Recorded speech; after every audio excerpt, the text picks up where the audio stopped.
Hello everyone. It's been a while since I made a full episode. About 2 or 3 years, I think. Last time I made a full episode, I was sailing down from San Diego down to Cabo San Lucas. Well, I found that the cruising lifestyle was just too much fun and I was way too busy to actually bother editing videos.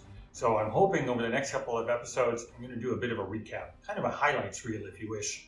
In this episode, we're going to go over from the Southern Cape, basically from Cabo San Lucas all the way up to Loretto. Then in following episodes, we're going to go all the way up to Bahia, Los Angeles, and then eventually all the way down Mazatlan, Puerto Vallarta, Zihuatanejo, and then down to Chiapas. So come along for the ride. Over the 3 years, I crisscrossed the Sea of Cortez numerous times, as well as explored Pacific Mexico, and eventually made my way further south all the way down to Chiapas. Once on your way from Cabo San Lucas up to La Paz, there are two main anchorages that people stop by, Los Frailes and Ensenada de los Muertos. They are popular anchorages for stopping by on their way crossing the Sea of Cortez, either from Mazatlan or towards Puerto Vallarta, but are both beautiful anchorages in their own right. And I saw some of my favorite underwater scenes in Los Frailes.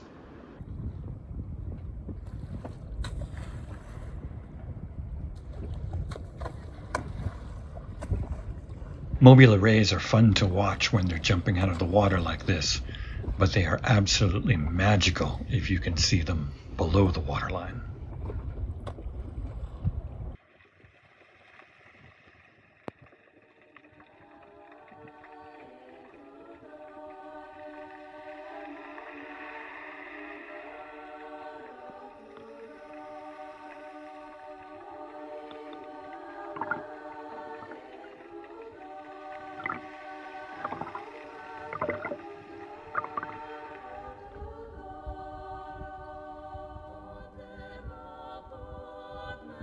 Both these anchorages provide stunning views of the ocean sunrise.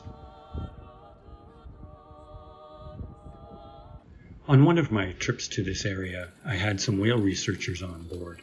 It was fun to have a group of people on board, and I certainly learned a lot. It was very educational.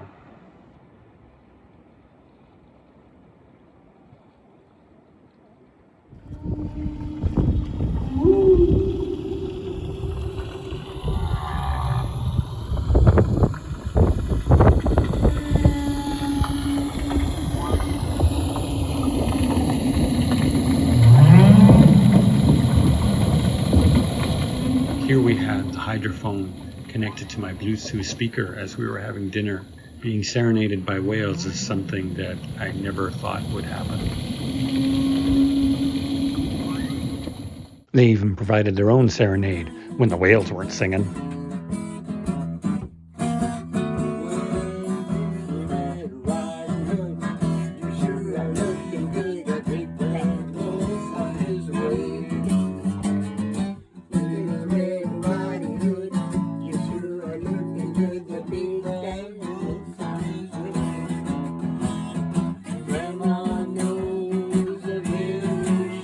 Though they didn't get to see as many whales as they would have hoped, it was still a lot of fun, and it was great to have Judy, Roger, Ashma, and Bob on board.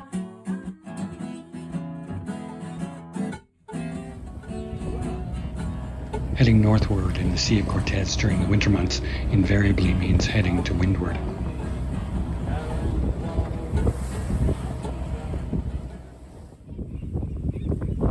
Just here in Ensenada de los Muertos. Lovely little spot, little happening little joint. Gonna go in and have some, well, late lunch, early supper, I guess you could say, and definitely some cervezas.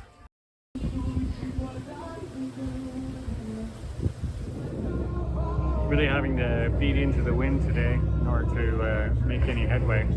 It's the time for the northers in the Sea of Cortez, and we're trying to go north, so it's just making it tough to get up to La Paz. Having to motor sail at the moment, but bit by bit we're making headway.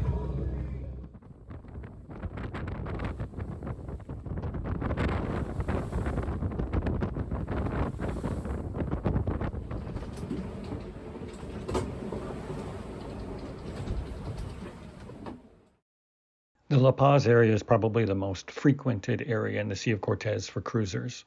Its proximity to Cabo San Lucas and its great cruising grounds are hard to beat. This includes islands like Espiritu Santo, Isla Partida, San Francisco, and up to San Evaristo.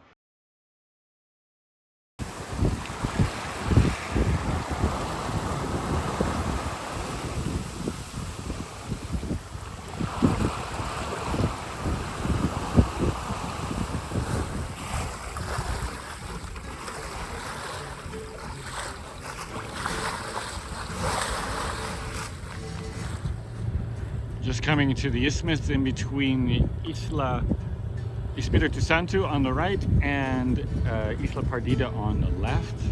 And we can see there's a nice anchorage there. This is going to be an awesome place to stay for the next while.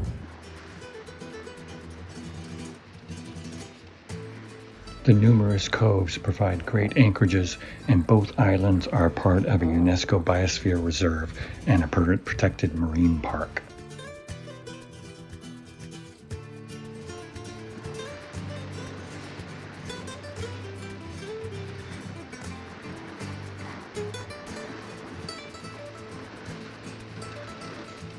Isla San Francisco to the north is kind of the poster child for the Sea of Cortez, at least in cruising guides. It is such an iconic island with a beautifully crescent-shaped bay.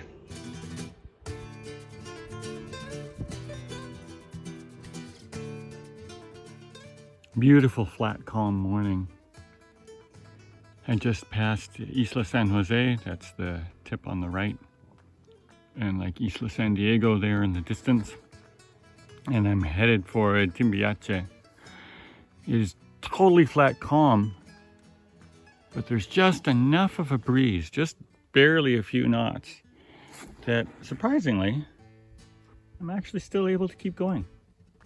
And because my destination for tonight isn't all that far away, I figured I might as well enjoy a nice, relaxing sail.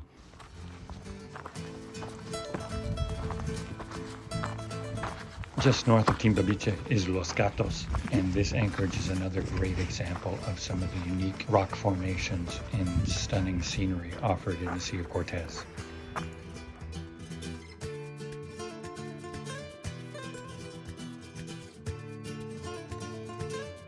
It's always great to meet up with a local fisherman. This is Rodolfo. One of my visits there, he went and got me some fresh lobster. It was fantastic.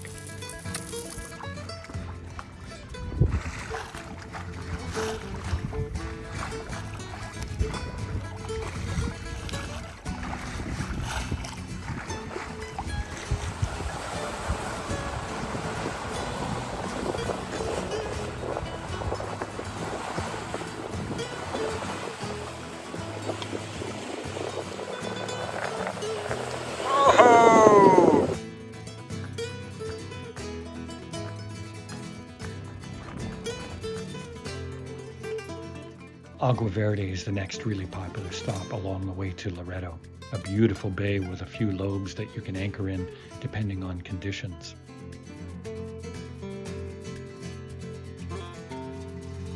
There's some good hiking, as well as a couple of palapa restaurants with cold beer and awesome fish tacos, and there's good snorkeling too.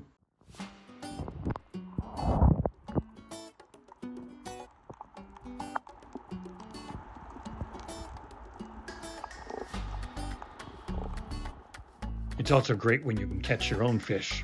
This is a nice dorado, and man, do they make some good sashimi. Loretto and the surrounding area is a wonderful cruising ground. There are numerous anchorages and several islands to go visit and explore, with great hiking and fantastic history as well. Loretto is more than just a picturesque town. It's where California began, founded in 1697, and is the first Spanish capital of the region, and that region extended well into what is now California in the United States. The Loretto Bay National Park protects over 2,000 square kilometers of oceans and islands. It's one of the Sea of Cortez's greatest conservation success stories.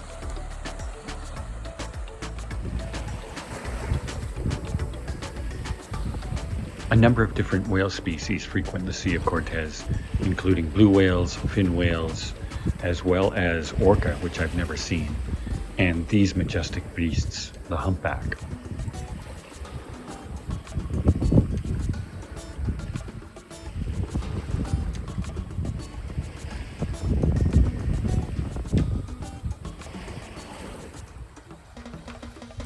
Honeymoon Cove is one of my favorite little anchorages. It has several small lobes to anchor in and beautiful clear waters.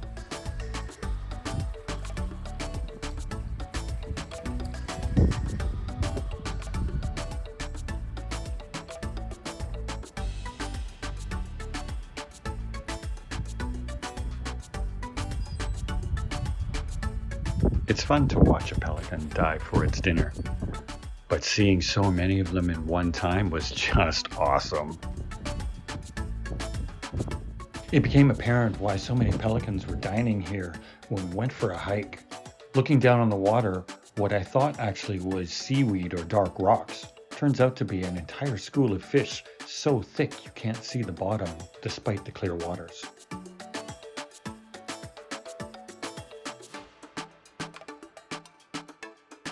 Loretto has a good airport, so it's really handy when you have wonderful guests on board, like my mom, my brother, and the stunning Amy. She does some modeling, so obviously we were going to do some photo shoots whenever she came on board.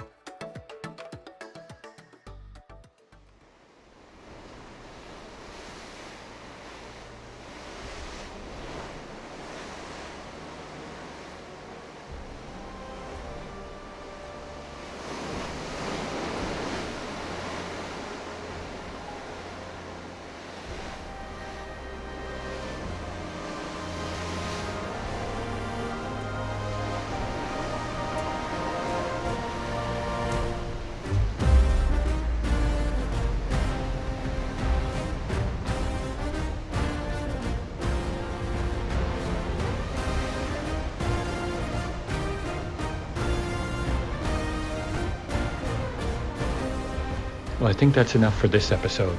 I'll continue on in the next episode going further north up to the Bahia Los Angeles area and include places like San Carlos and Guaymas and some of the islands in between. Then we'll head further south down to Mazatlan, Puerto Vallarta, and beyond. See you next time.